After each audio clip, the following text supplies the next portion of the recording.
Hi, Sandy Mackey here. And Al Curtis as well.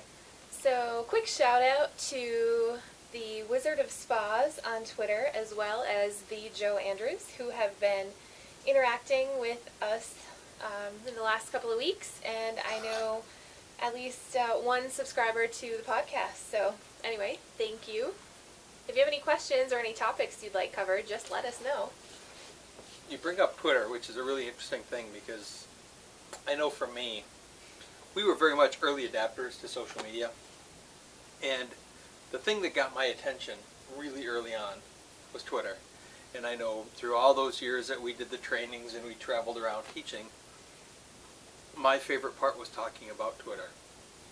And I think for a long time, once I got so, I was in it for so long, enjoyed it a lot, something happened where I just kind of stopped being involved in Twitter very much.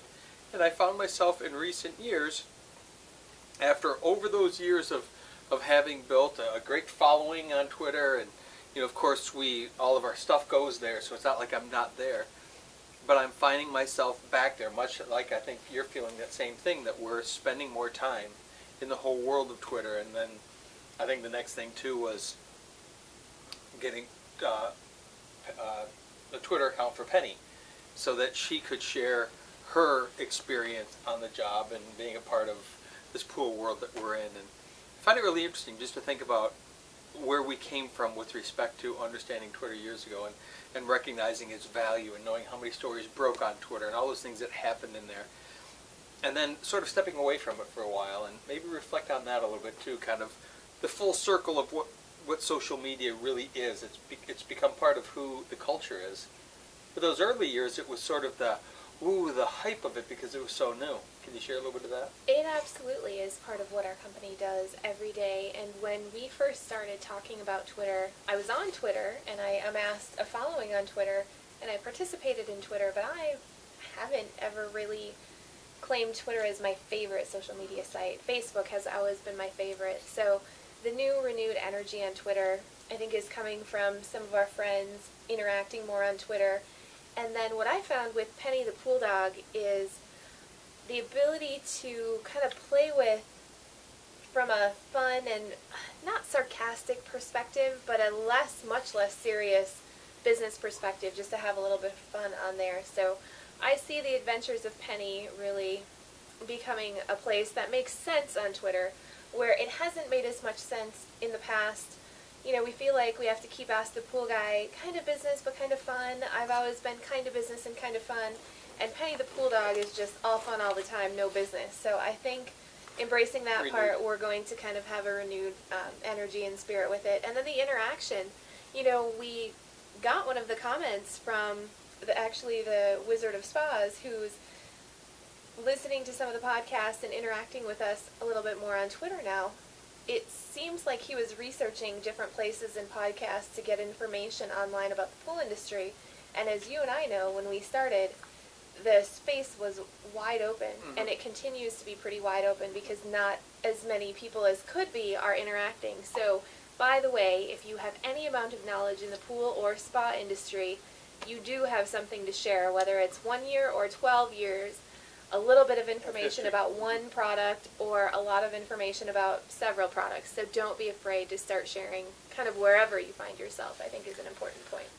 I think one of the things for me with respect to Twitter in particular is being that we were very much early adapters. We were in it.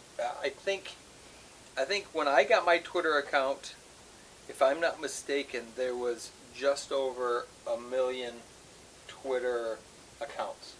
I don't know what it's at now, but there were just a fraction, and we got involved. A good series of events, things happened. We got involved, and why I probably took focus away once we got away from doing the training so much in social media.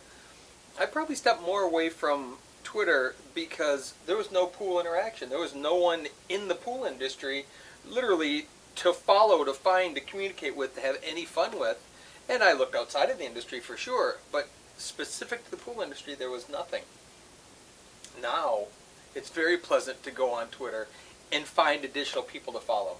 after all those years that we amassed all these followers and all the stuff that we were doing, but now it's much easier for us to find pool people to then follow, pay attention to, find out what they're doing, and that's something that just in the last year probably that I've really seen it just turn around, and all of a sudden now it's easy to search pools. Well, when we started our Twitter accounts and were really ramping up the website, we had done that training probably right about the same time where we had asked the room of 100 pool builders how many people in there had a website, and I think 4 or 6 people raised their hands Total.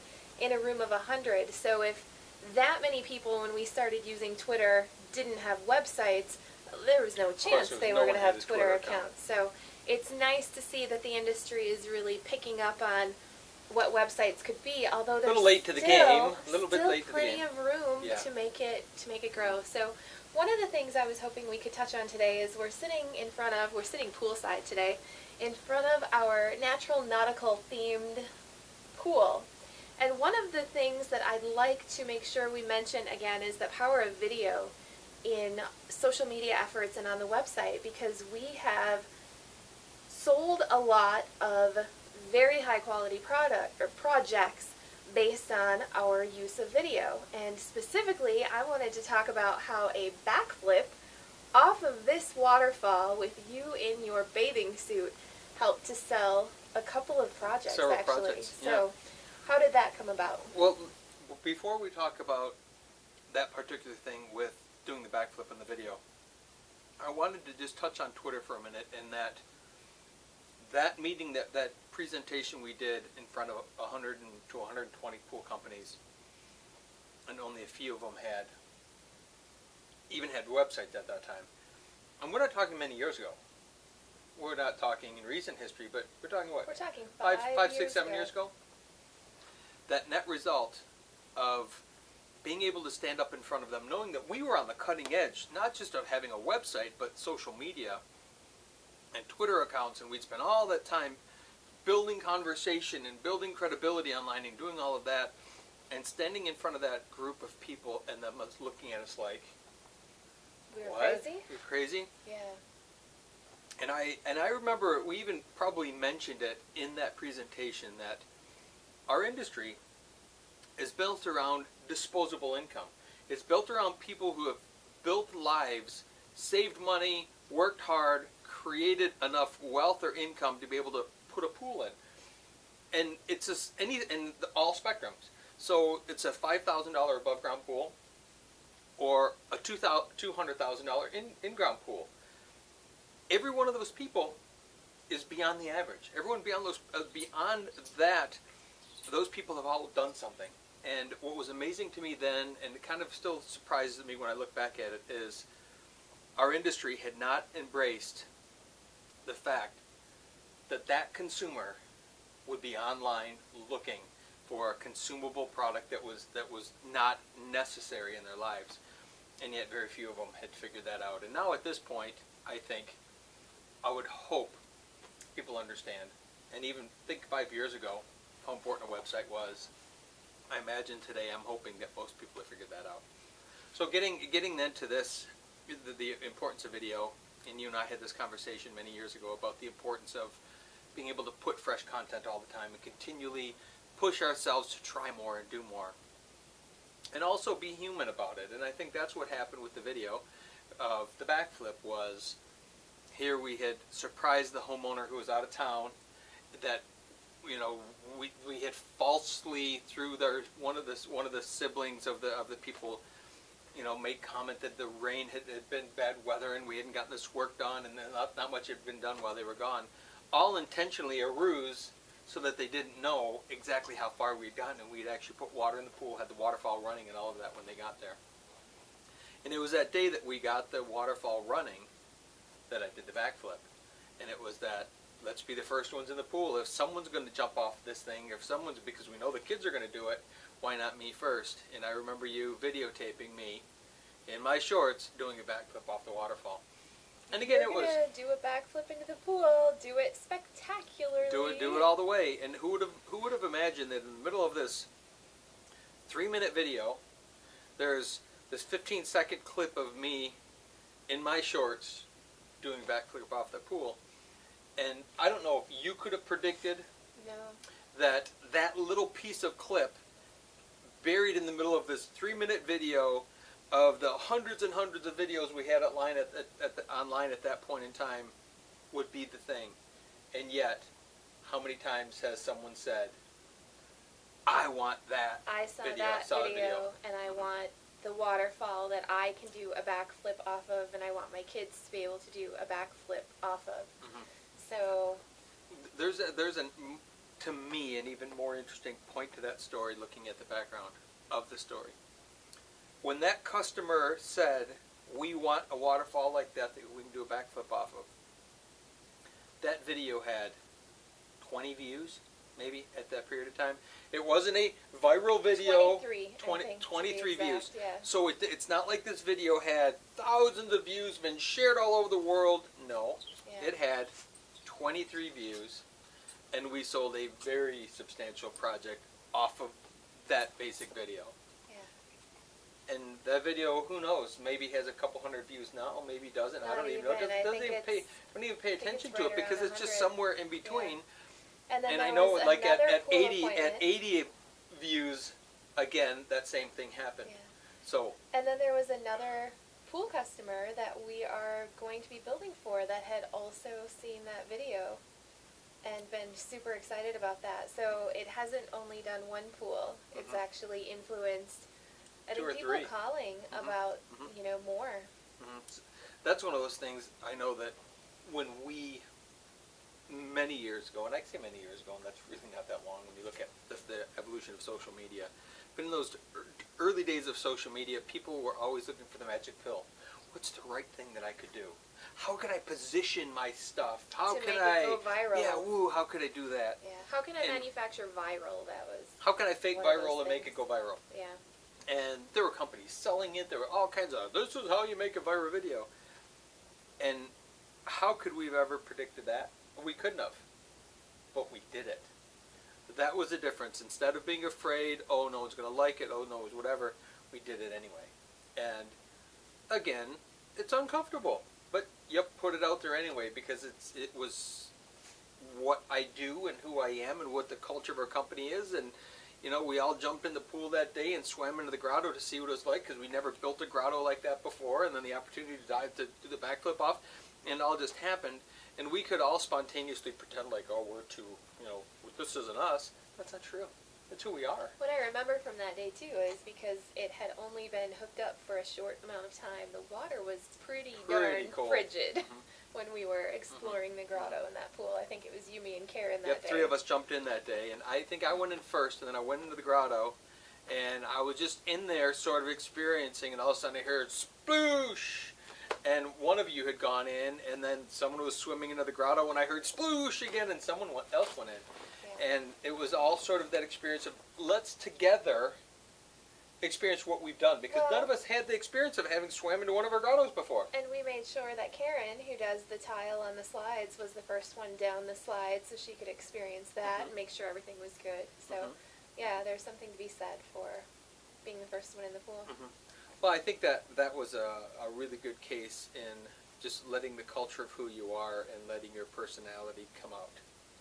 Because I think we all have spots in our personality and the ways that we are that we don't always want to showcase and show.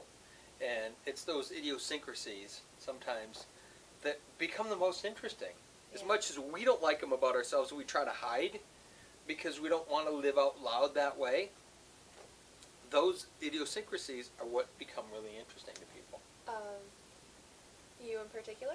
Of anyone. I'm talking about me with respect to doing that type of stuff on a video, but all of us in general. I know that the things that I probably want to hide the most in myself are probably things that make me most interesting. And it's vulnerabilities. It's part of being vulnerable, and it's being who you are, and that's the core of what marketing really is. That's the core about really being authentically yourself, online, offline, when you're in front of a customer, when you're trying to sell a product or market a product. It's that sense of authenticity that makes us, I know it's certainly made me tremendously vulnerable. And yet I have the social proof that someone says, I saw that video last night of you doing a backflip, we want that. That still is uncomfortable for me because it was me living out loud something that it wasn't personal, but it is. It wasn't personal because we were videotaping it and it was going to go on the internet, but it was personal that it was me in my shorts. You know, not a normal thing that I don't normally take my shirt off in a backyard and go swimming in someone's pool. It's a more of a professional thing that I wouldn't do that, and here I was doing that and being a little bit vulnerable, and yet. So let's switch gears for a minute and move on to some of that vulnerability and where we have arrived in thinking about a television show, because if anybody's been following these podcasts, they'll know that we dedicated a whole episode to figuring out what would a TV show look like if we became involved in it, to kind of help further the process. So after we did that and we recorded that, we actually talked to another production company. So now we've talked to two different ones about the possibility of doing a pool show with somebody. And I think it was last week that we actually sat down with one of our customers and we got a whole new aha perspective on being vulnerable and showcasing yards, which obviously our homeowners are more than willing to do. But when it comes to a TV show, I think the feelings have switched a little bit on that in terms of what we're thinking. So, well, I think a big part of it is, this is the aha for me, is that the customer base that we're working with, the people that are attracted to us, that through our marketing efforts, through our online, through the connections that they find themselves interacting with us, don't really want to showcase it. They want to live in it and have an experience with it and a relationship with their family and all of the fun and the creation and all of that, but they don't want to live out loud and say, "Woo, look at me. I've got this money to spend on this thing." And that was a really aha moment, because television tends to push, and me as a viewer would probably feel the same way, that I want to see more involved, more creative, more cooler, more expensive. I don't want to see humdrum, less expensive, more boring, real basic anymore. Now, maybe the first show could be real basic, whatever, but at some point you're having a push to show really the extreme cool things, which is what we do. However, our customer base doesn't want to showcase that. They want to live it, have it, and experience it, but they don't want to live out loud for the world to see it. That was a big aha moment, because they're feeling vulnerable enough, spending the type of money that they're spending on self-lavishing themselves and their family's experiences when there's a world of hurting people out there that could use basic needs covered. And you know, that's a point that I mentally have struggled with over time as well, is that there are those that have and those that do not, and we certainly operate in the realm of people that have. And yet I know that vulnerability of over-living it or overexposing it. And when we run away from those customers anyway, that's not our style. When someone calls and wants that in-your-face experience, we tend to stay away from it. So in this case, it's a really good example of, do we really want to showcase that? Knowing that, do you see television somewhere in our future? Having kind of had that realization that television, as much as the yumminess of the relationship that we create with the customer, I think is really important to showcase. I think that could be just a sweet spot, an amazing place, but not in production television, not in episode after episode after episode and try to create, 12 episodes a season like television is created. I think if there was a format that allowed a 12 or 8 or 6 season of episodes around one relationship with a customer, that would probably work. That's where I see it being. Do I see us doing TV in the future? As much as egoically it'd be cool, and we talked about a TV show would elevate us quickly or destroy us, the risk of being destroyed by it or ruining the culture of the company isn't worth it. So we're not But looking to do not a in a show hurry. that's like a commercial for the Mm-mm. company, Mm-mm. and until it makes sense, it's kind of on hold for now. So Yeah, to me it's we'd not see important. it coming in the future potentially, What but I not see, as urgently. No. It was very exciting when we first started thinking about it. It was. About all the possibilities that could come from that, and then when we really looked at where we are already, all those possibilities already exist for us. So we don't have to push into something that we're not as comfortable with yet in order to achieve something more, because we can achieve the more without it.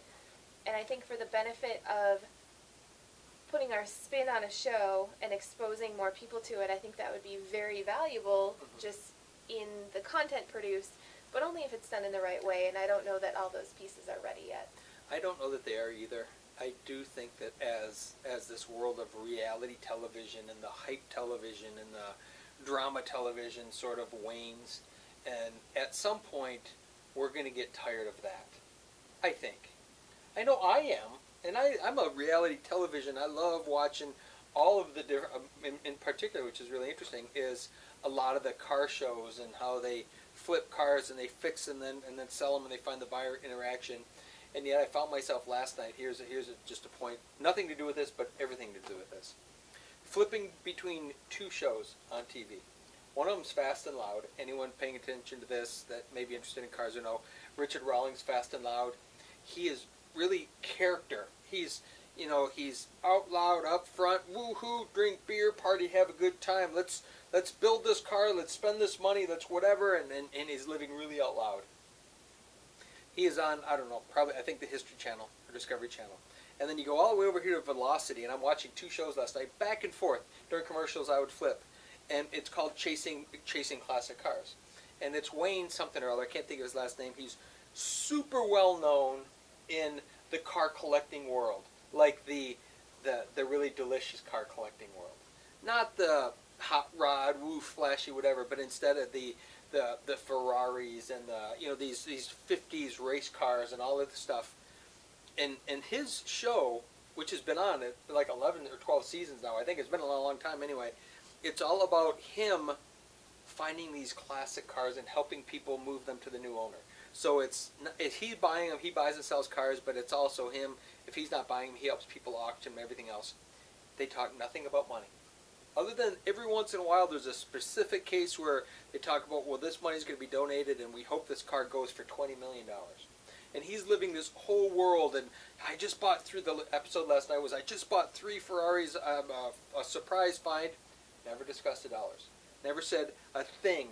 He said we ended up agreeing on a price, and then he fixed one up, he sold 2 off to someone else, never said the price, fixed one up, sold that, said it was never a price. The flip side is here's Richard Rawlings, who's living out loud, whoa, woohoo, partying, and it's all about, I got this car for $6,000, we put $13,000 into it, and I sold it for $100. It's this whole other place of living out loud. There's room for that, but there's room for that as well. And you know what I'm really attracted to? I love Richard Rawlings. I love watching what he does. I love that part of, because they're finding these old crappy cars and fixing them up and making them awesome. And there's a huge audience for that. But at some point, living out loud like that stops making sense. And you get on to Wayne over here, who's living at where whatever he's working on, the $50,000 car, that's like a drop in the bucket to the car that he's working on. And all of a sudden the money disappears. That's the type of show that we'll be involved in. Not what's currently being done, and there's nothing wrong with that because it's good for the industry, but the pool shows that are currently out are all about live out loud, flash, dollars, woo, look what I did, woo, I'm awesome. And that's perfectly fine, and that's the character part of reality television that we, the consumer, want. But there's going to come a day where it refines itself, that it's not just about the thing, but it's about this experience. And that's where, when you look at this Chasing Classic Cars, he talks about the past and the history of what happens to these vehicles, these very classy, $100,000 to $20 million vehicles, and how they evolved through the provenance of what happened, and the children that lived there, and he'll go back to the history of the little kids sitting on the fender of this race car of their dads, and he talks to the family and whatever. Dad passed away, and now the family needs to do something. So he gets, isn't that what we are in pools? There'll come a day where it will make sense to showcase that in pools. I don't think we're there yet. It's too young of an industry online. In the TV world, it's all about hype and big, and the higher the waterfall and the bigger the splash and the louder the noise and the more money you spend is what's important. But there will be room, much like we've seen in the automotive spectrum, because there's a 50 different shows out there on automotive. I'll mention one more. Richard Rawlings, there's a spin-off from him, and now he's in that mid-sector of got lots of show money to show and blow and show. And then there's this Misfits Garage. People have been cast off from him, and they're like scraping by, buying the $3,000 vehicle and all hand working it together to try to flip it for a few dollars, and there's the angst in that. So they went from this really flashy to like this step back to, ugh, and yet there's this huge step forward to this as well. And I think the pools are right there. They're kind of right between Misfit Garage and Richard Rawlings Fast and Loud. And once it gets beyond that, and that sort of satisfies that general need for woo, I think that then there'll be room for us. But until then, it makes no sense for us to be that.